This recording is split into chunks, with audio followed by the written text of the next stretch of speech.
From the News Channel 5 Network, this is OpenLine.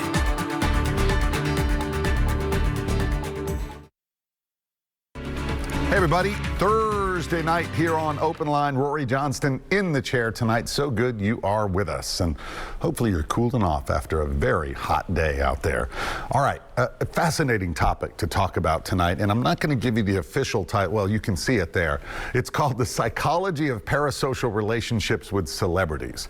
Don't let that intimidate you, because actually you may have a parasocial relationship with someone that you don't even know about. So we're going to define our terms and talk about this, kind of break it down and simplify it. And trust me, this is really fascinating, especially given some current events today, including, dare I say, the Johnny Depp Amber Heard trial, if you've been following that, and other things going on with social media, okay? It's about how we as humans connect with people we don't really know.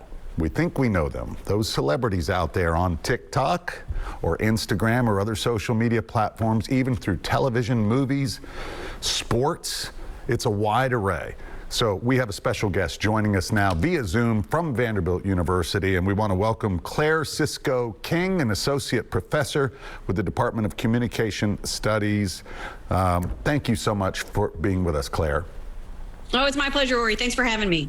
So this really is fascinating, and I wanted to tell our viewers, don't be intimidated by the title, because it is, we're going to simplify it a little bit, and it really is fascinating because I knew a little bit about this topic, but I never knew what it was called and kind of the science behind it until I read a little bit of background. And I mentioned the Johnny Depp and Amber Heard trial, which we will get into later, because it kind of is a good example of how these parasocial relationships work. Recent studies too have shown, a lot of people may think of this as, oh gosh, is this like a stalker situation? The vast majority of these so-called relationships that people have with celebrities, if you want to call them that, really are okay, and they're healthy, right? Oh, for sure, for sure. So, yeah, you talked about defining the terms, and the word parasocial does seem like such a technical term, but it really describes a phenomenon that probably most of us have experienced. So the word para itself means alongside of something, beside something. So people are probably familiar with words like paralegal, a person who works alongside a legal professional, or paramedic, someone who works alongside a medical professional. And so in this case, when we're talking about a parasocial relationship, we're talking about a relationship that we have with someone that's not a direct relationship. Right. Sometimes we think about them as one-sided, but I don't think that's a fair description. Really, I think it's about us kind of being alongside someone, in this case, a celebrity, who is giving us an aspect of their lives, presenting us pieces of who they are, or who they want us to think they are, at least. And then we're along kind of for the ride. They're beside them as they give us those glimpses.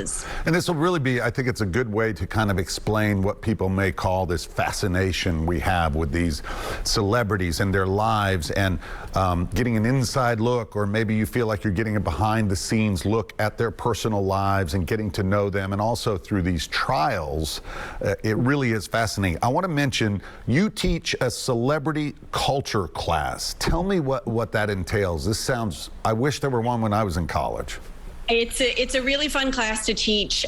We start out with a history of the concept of celebrity in the United States, which really dates back to the beginnings of the film industry. Right. It might be hard to imagine Hollywood as a place without celebrities, but interestingly, when the movies first started at the end of the 19th century, people didn't really think of that as a form of art that involved acting, because people were much more fascinated with the fact that there were these new things called moving cameras that could give us moving pictures. Yeah. And so people thought about what happened in front of cameras as more like posing or modeling than acting.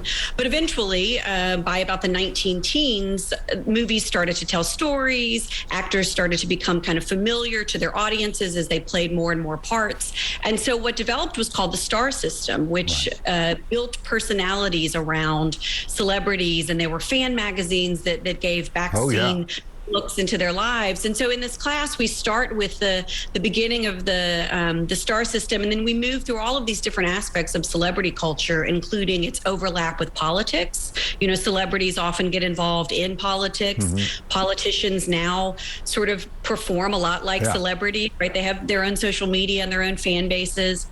We also talk a lot about trauma and how it relates to celebrity.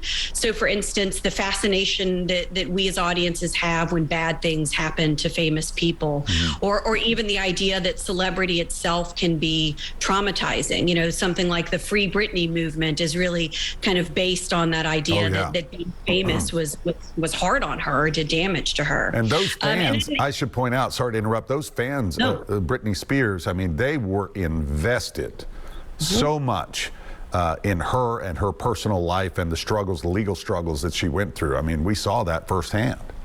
Absolutely. And that's actually where the class ends up, is asking, why do we develop these investments? What drives them? What pleasures do we get out of them? And, you know, I think a lot of people imagine certain levels of intense fandom as being specific, maybe to certain people like Britney Spears or these, you know, kind of extreme cases. But anyone who follows a sports team, anyone who has a favorite band, right, that we all have some connection to this world of celebrity and fandom. Yeah, and it works, you know, you talk about athletes. I mean, it's called clickbait on social media, but you know, if I like Derrick Henry, I'm just crazy about Derrick Henry. Anything I see on any whatever, if it has his name, ooh, what's that story? Click, click. But you go back, it's fascinating because you mentioned, I had read about it going back to the 50s and the advent of TV, but you go even farther back. And if I think about that star system and how the film started and all the Hollywood stars, there began gossip columns. And you know, I think it's Hedda Hopper and all of these columnists who wrote about the private lives, and you know, divorce was kind of taboo. And then there were those movie tone or whatever, these kind of newsreel films that would show up before movies, and a lot of them would show the celebrities arriving at big premiere events and what they're wearing. And you know, it really did start way back then, the fascination.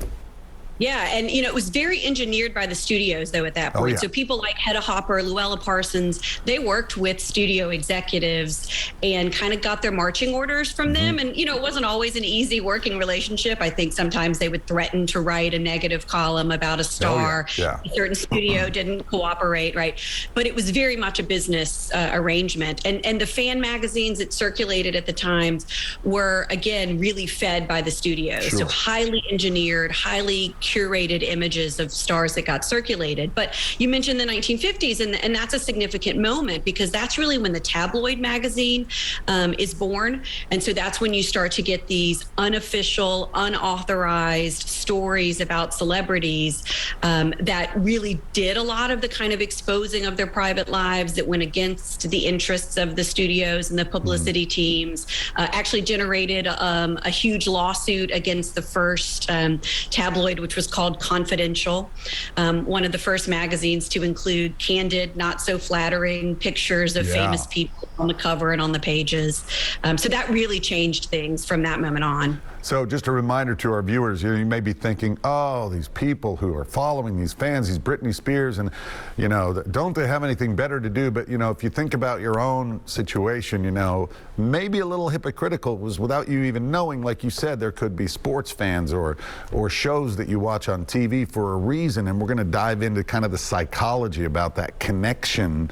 Even in my business, we talk about that a little bit, the intimate connection with people on television, whether it's news or entertainment.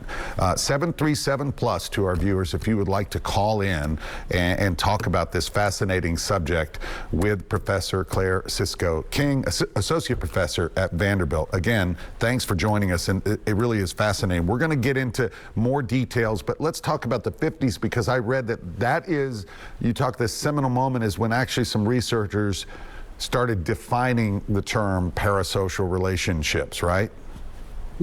Yeah, the 1950s are a big moment in terms of people starting to take popular culture, or what at the time was called mass culture, seriously. So academics started to study fan cultures and cinema, eventually television, which was of course just emerging at that point, but really starting to take seriously people's investment in these kinds of everyday forms of entertainment, and thinking about them not just being, sort of pastimes or guilty pleasures, but really being significant practices with which people make sense of their everyday lives and start to figure out things about who they are and what matters to them. Yeah, and it can start as early as childhood as well. We're going to talk more about that. We're going to pause for our first break. Again, if you would like to call in and talk about these unique relationships we think we have with celebrities after this.